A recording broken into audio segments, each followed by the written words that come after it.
We'll be thrilled in a few minutes to have Congressman McHenry explain the need for modernization in the SEC's disclosure system. We're grateful for our members' support because one of our key issues is to persuade the financial regulators to adopt structured data formats instead of documents. That's actually where I got my start in data transparency. 6 years ago, I was a member of a task force at the SEC whose job was to simplify the securities disclosure regulations. Our task force failed. However, we realized that if the SEC and the other financial regulators could be persuaded to adopt consistent data formats in the place of documents, it would become possible to automate financial regulatory reporting. And that's what our task force recommended in 2009. The SEC promptly did not do that. We haven't yet seen that shift from documents to data in SEC reporting. However, we believe that the policy consensus in favor of going away from unstructured documents and toward structured data for regulatory reporting is accelerating. One of the indicia of that growing consensus that financial regulators should modernize by using data instead of documents is the attention that it's been getting from Congress. And so we're thrilled to welcome Congressman Patrick McHenry today. Even though Congress is in recess, we're very grateful to have him. First, I'm going to call up Jonathan Elliott of our executive member, our RDG Filings, sponsoring our session, and Theo Francis of the Wall Street Journal will moderate. Please welcome the Congressman and our other guests.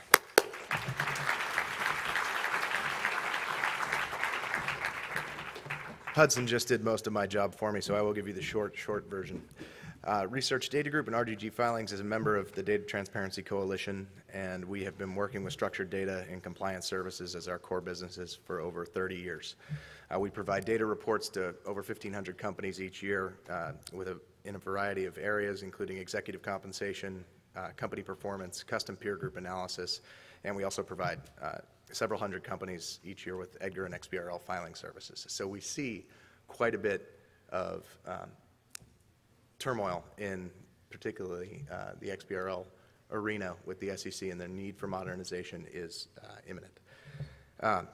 We would like to thank the DTC for its unwavering support of the Data Act over the long road it's had to passage, and also for their continued advocacy for transparent government and for promoting open data as a means of improving both our economic stability and our ability to hold agencies accountable for their spending. While RDG and everyone here are cheering these efforts and the Data Act, we should also be breathing a huge sigh of relief and saying, finally, they're catching up. The reason I say that is the concept of keeping agencies and public companies honest via requiring transparency is not a new thing. Financial regulation has been at the forefront of the open and structured data movement and been the champion of financial transparency for so long that it's often taken for granted.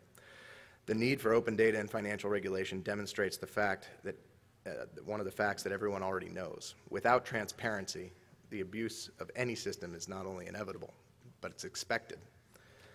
We're extremely pleased to have the Honorable Patrick McHenry of North Carolina's 10th District speaking with us to address these issues. Moderating is Theo Francis from the Wall Street Journal, and I will allow Representative McHenry to introduce himself. He has a lengthy list of accomplishments, and including just being recently appointed as Chief Deputy Whip, and he serves on the House Financial Services Committee and the Committee on Oversight and Government Reform.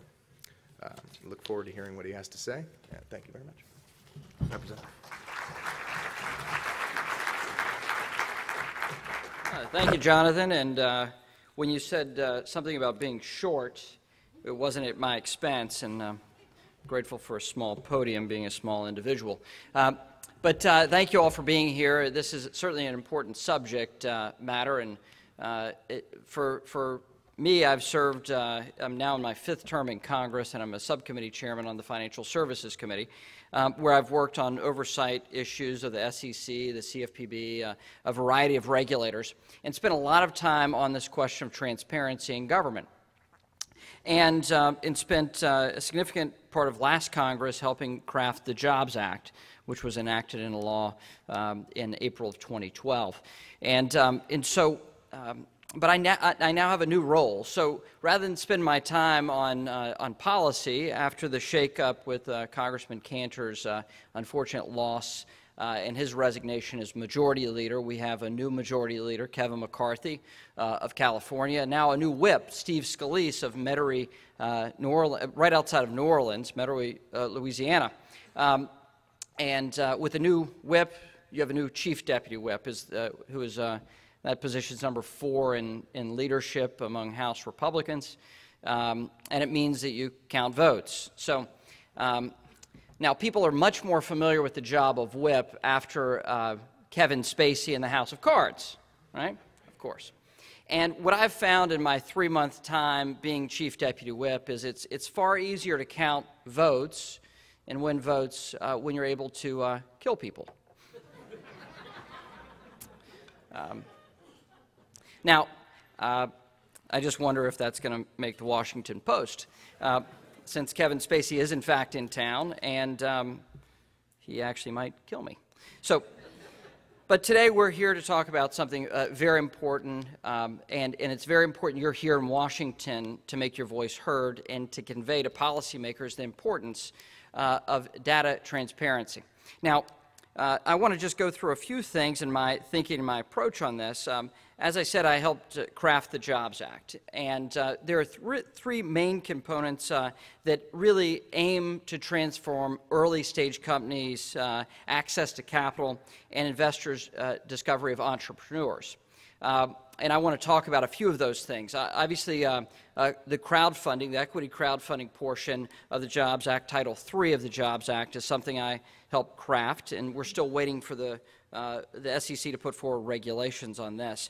But the idea with equity crowdfunding was using this opportunity that I found and saw in the marketplace with gift-based crowdfunding through Kickstarter and Indiegogo, right?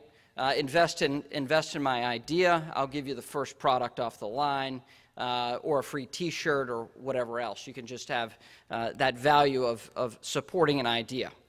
Well, it came to my attention when a marketing executive read that Pabst Blue Ribbon was up for sale. And he thought, well, this is great. I'm going to tweet and put on my Facebook, you want to buy a beer company, right? He put up a website. He had millions of dollars of commitments, and he thought this was fantastic. He can leverage the power of social media in order to buy a brand that he loved, apparently a lot.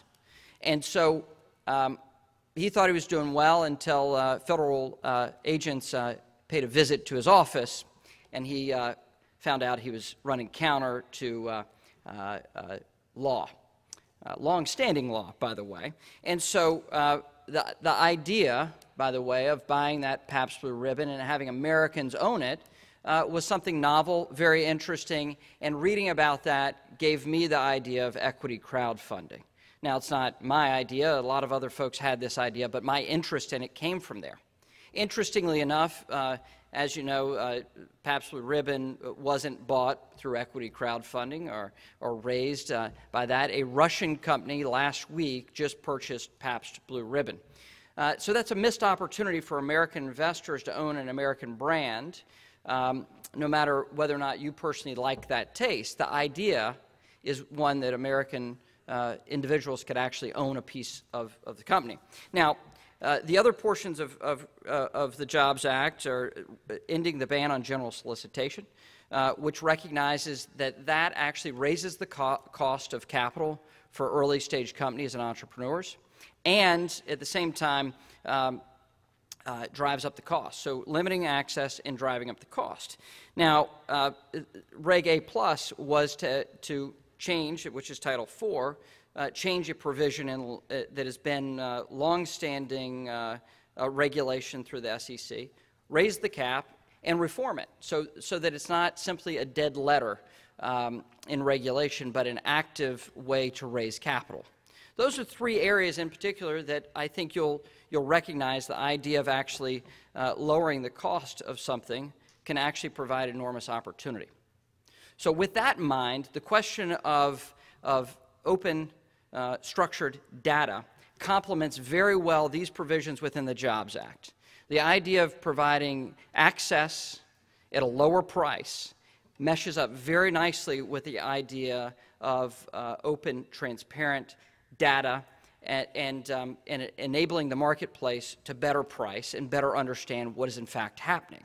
So that complementary nature of the Jobs Act and transparency of data, I think, is a very important one. So I ask small businesses a basic question, which is, how much equity do you have to give up to secure funding? This is the question they ask themselves, right? And so you say, well, where did you get your data and how much did you pay for it? These things have great linkage. And so what I ask you today is, like me, many of you are here because of dedication to lowering the entry barriers and costs. And in the case of acquiring trustworthy, reliable, small public company data, could that cost actually drop to zero? Well, I think so.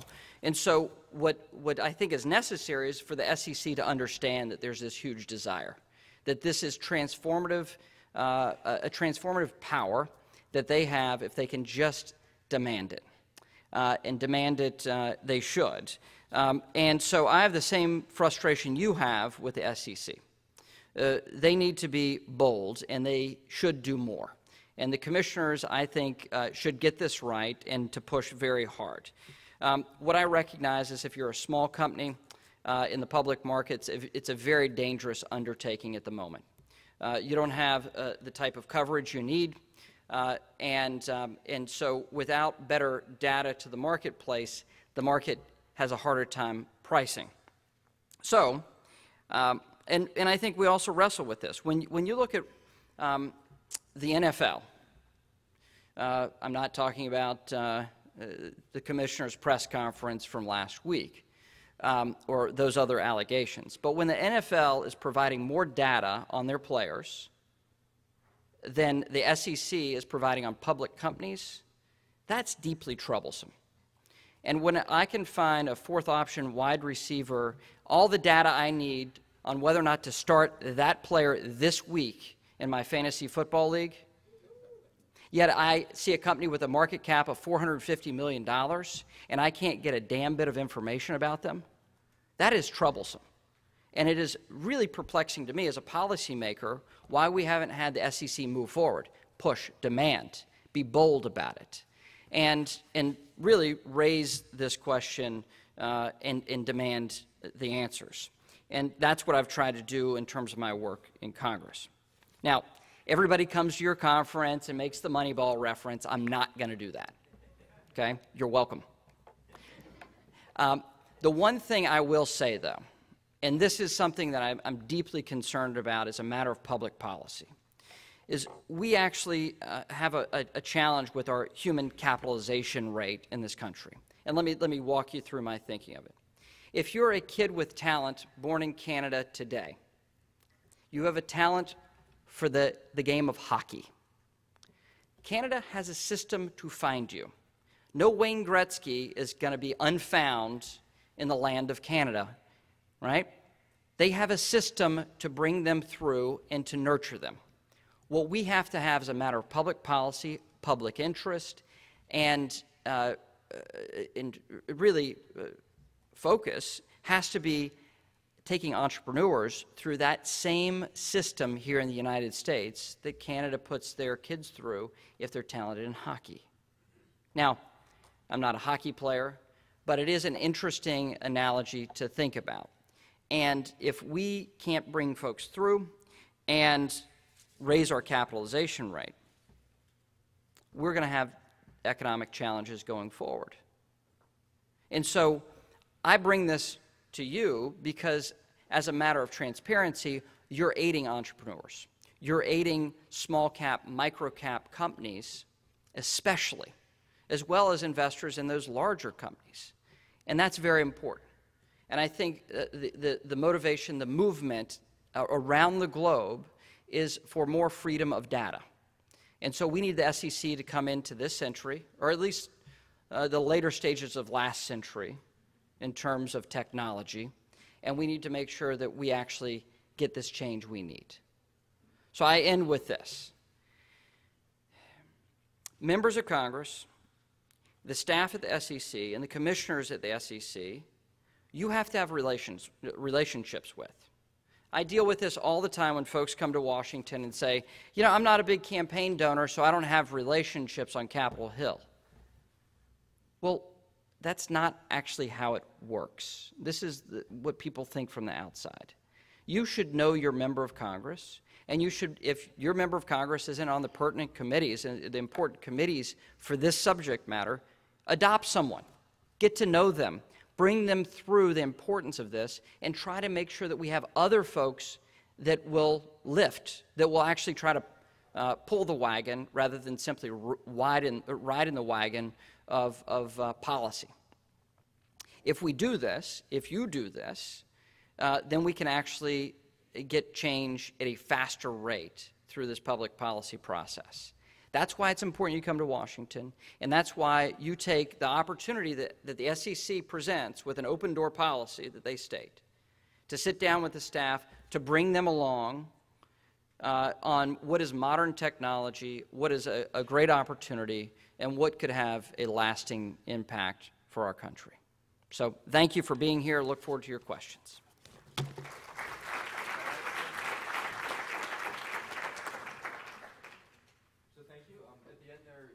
You suggested that folks here contact their members of Congress, adopt a member of Congress. I think that could catch on. Yeah. But the question I have for you is, how much education do you think your colleagues need? How many of them do you think are up to speed or have any concept of what structured data might mean for the markets, of what is and isn't available? Well, it wasn't too long ago we had a senator. Did I just lose it? Okay. It wasn't too long ago that we had a senator from my party actually talk about the internet as a series of tubes, right? And occasionally the tubes get clogged. I mean, all right, you need to just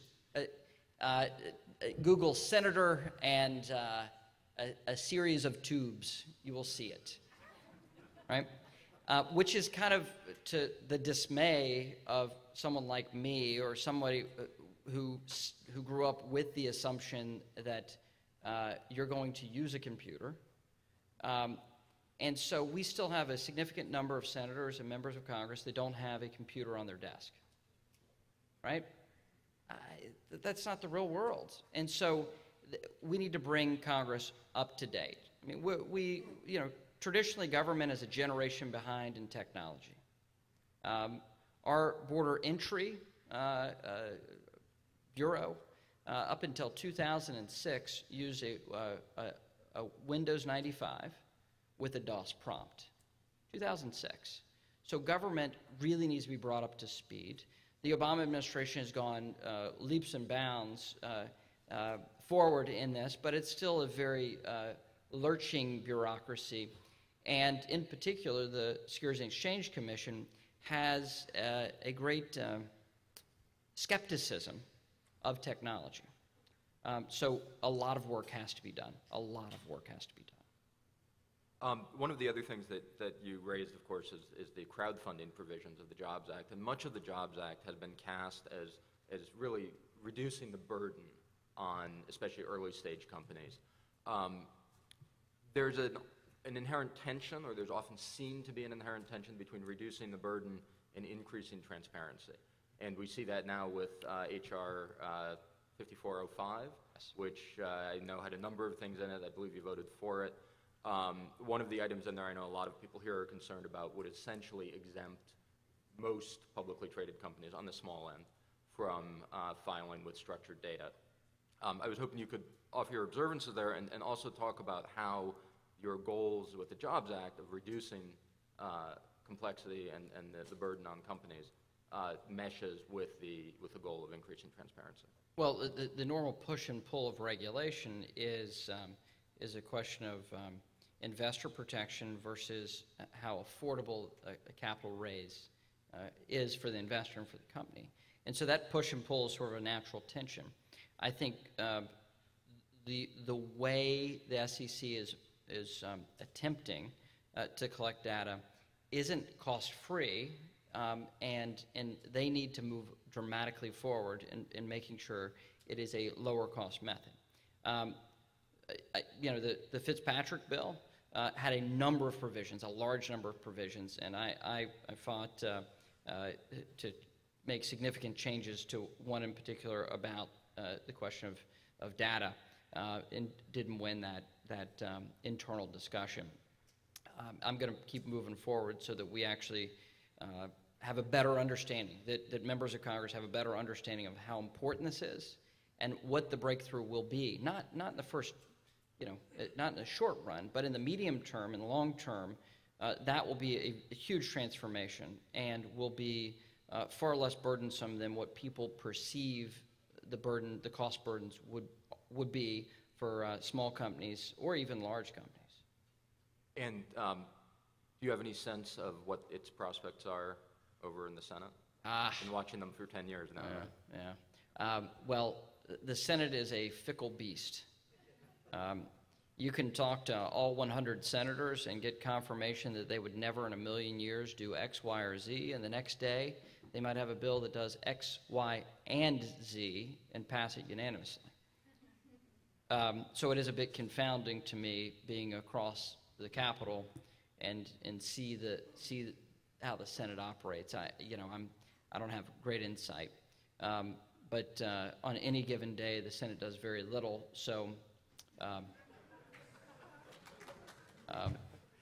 You aren't holding your breath. Right. So, and we're 6 weeks out from an election where a third of the Senate is up. So, I don't think that it's likely the Senate takes that up this Congress.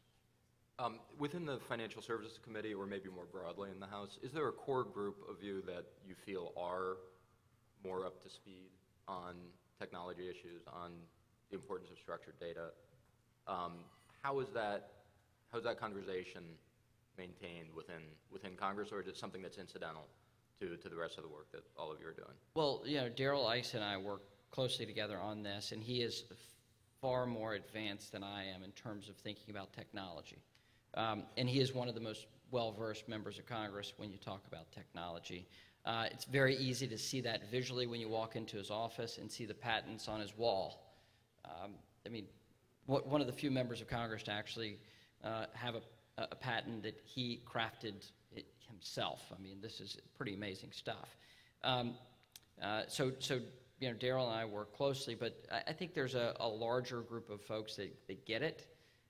What we have to understand, though, is when we're talking about the Financial Services Committee, there's much work that has to be done. Little story about Darrell. It's an interesting one. He invented the car alarm, right? No, he actually invented the car alarm. So I got a new iPad and I'm on the House floor, and he says, "When did you get that?" I said, "Well, I just got it an hour ago, and I haven't actually set up my email yet. And we have security procedures in the House and everything else." He says, "Let me take that." And he said, "What's your password?" I'm like, "Darrell, I'm not going to tell you." He's like, "Okay, let me figure it out. 1, 2, 3, 4, right?" So anyway, I told him the password. Within like 90 seconds, he had my email set up, me logged on to the House network and everything else, hands it back to me. I'm like, our computer guy in my office, it would take him like 20 minutes to do what you just did in 90 seconds. That's good tech support. Do you ever just call on him? The funniest thing is when you walk into his office and you see that he's actually under a desk, actually working on somebody's computer. So, yeah, he's been quite helpful. Good to know where to go. And he's not his net worth is significantly different than every other member of Congress's net worth. So it's kind of funny to see him. All of you know where to go. Yeah.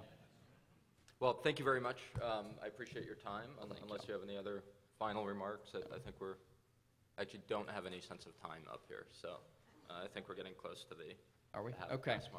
Well, thank you all. Thank you all for being here. And again, the SEC has an open door policy. Utilize it. Congress, build relationships with your member of the House or the Senate, and I think that'll come to your benefit.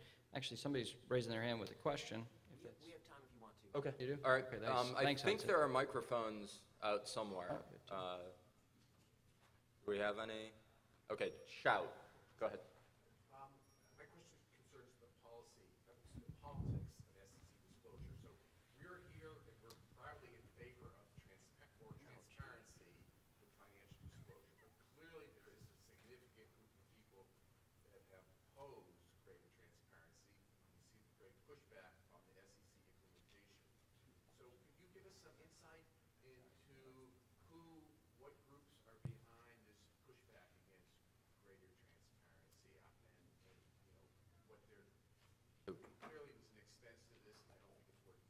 Sure. Let me just jump in to repeat the question. The question is essentially where does the pushback come from, pushing back against efforts to increase transparency?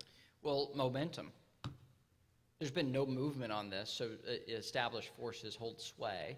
And if you're trying to enact change, one thing about our system of government, it doesn't adapt quickly. And that is actually in the structure of our government. But in particular for this, your established players who benefit from less transparency, a more opaque marketplace, are the ones that want to significantly push back. And those that actually benefit from putting together data themselves and reselling it certainly do benefit. And you represent a highly disruptive force.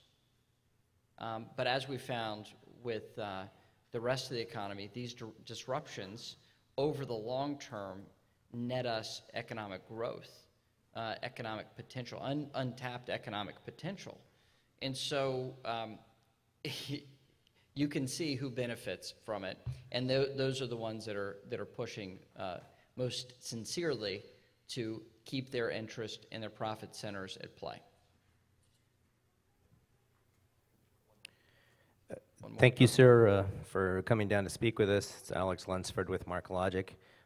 Quick question about monetizing the data. If the data is the new currency, and we owe $20 trillion, and if NASA is predominantly a climate research agency, and if the Postal Service is predominantly an address verification and validation agency, and if Census is a geospatial agency, what could we do to allow them to recoup the value of what they have in the data to invest for themselves in other things and help pay some of that back? I think as a taxpayer, you have a right to this information. And historically, when I'm going through Ancestry.com, which I have the app on my iPad, and I do pay annually for that, they take the important step of taking data that is on microfilm or microfiche and put it in digital form so I can search it. And I can see that, a misspelling of a name from the 1860 census is in fact the same person from the 1890 census. And I think it's far better that we have that data available for free as a matter of taxpayer right. I mean, you are paying for it in a small portion of what you pay to the federal government in taxes, and I think you should have access to it. I think when you have companies that are public, we have a disclosure regime. This disclosure regime should be brought up to date. The challenges of the 1930s in financial markets are significantly different than what we're facing in this century, this decade, this year. And so we need to update those disclosure regimes so that you can actually see in real time, whether it's NASCAR fantasy, baseball fantasy leagues, or the NFL fantasy leagues. It's amazing how much data that is available out there that tech can put together in significantly different ways that are interesting and of value. And then they can recoup the value that they create with that data. So my view is less about fixing the budget deficit on the backs of data that should be free, and more about demanding disclosure so that the marketplace can determine how to use this data, not a policymaker on Capitol Hill. That's really not for me to decide. It's for the market to decide if we get the disclosure regime right and the transparency and the conveyance from the government sector, from the private sector, through the government sector, back out. Thank you. Excellent. Thank you. Thank you very much. Thanks.